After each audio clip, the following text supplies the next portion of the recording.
I'm really interested in collage and the meaning that emerges when two disparate things are conjoined, or jammed or harmonized or produce dissonance.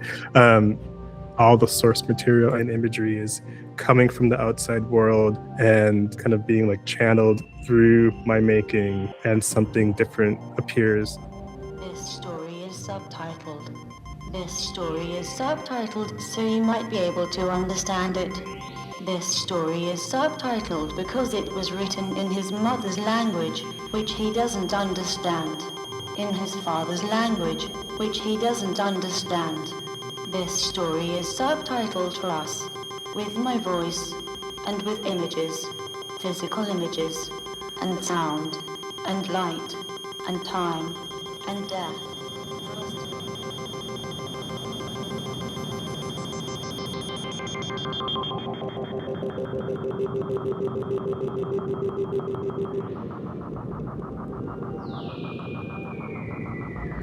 Oftentimes, the material that I'm dealing with for some of my work is pretty heavy, pretty intense, sometimes very personal.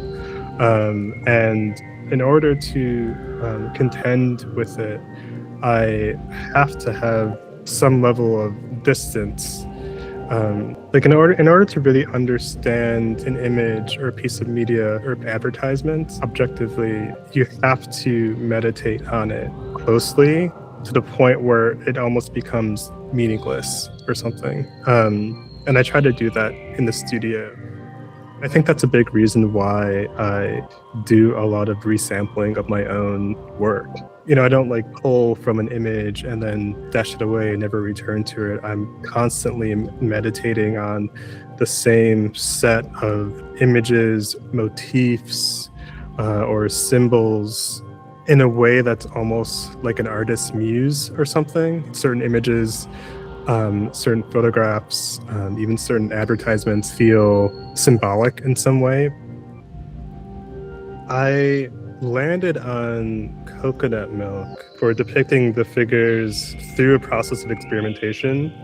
What I realized through experimenting with many different types of milk, that coconut milk burns really rich and deep, and it just feels more bodily the way it burns compared to other milks I experimented with, because what's happening is a chemical reaction. It's completely transforming the material, similar to what happens when we bake cookies or sear a steak. It's called the Maillard reaction. So basically the amino acids and the proteins and the sugars of this material is being completely transformed and reconfigured through the heating process, and that's what creates this browning and these really lovely aromas. So when I'm heating the milk with the heat gun in the studio, there's steam and lovely aromas. But yeah, it's a complex change that happens to the material.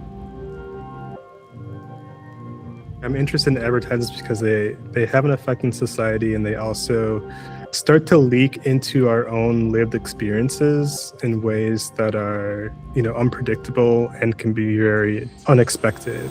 For what? What is it for? For trading.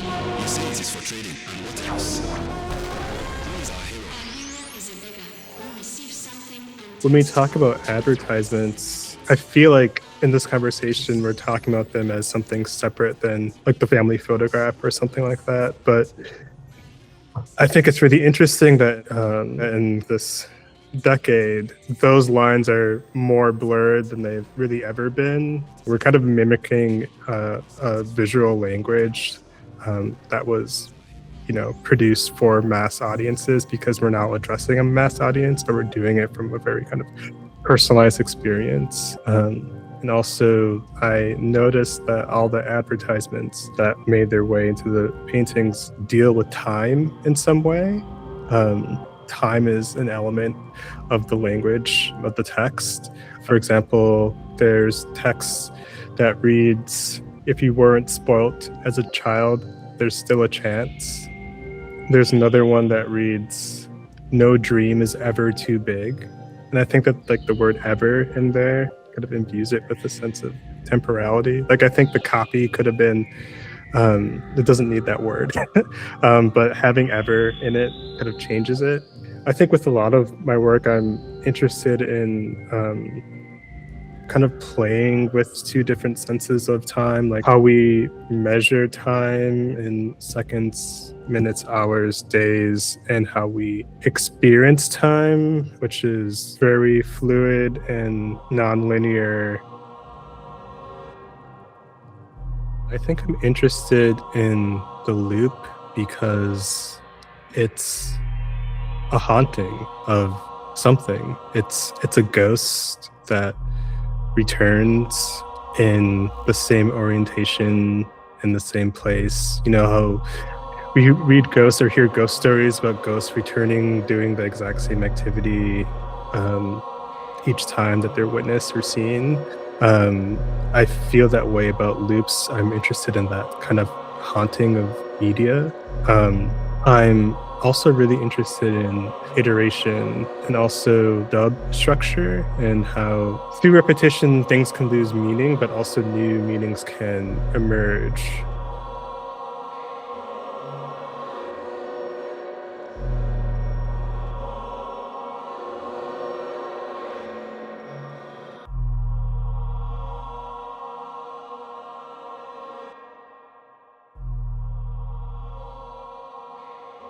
Oftentimes I reflect on things I've made and I don't even understand how or why I made it. It no longer feels like it's mine. It no longer feels like I'm the author of it. It feels like it's something that just exists in the world.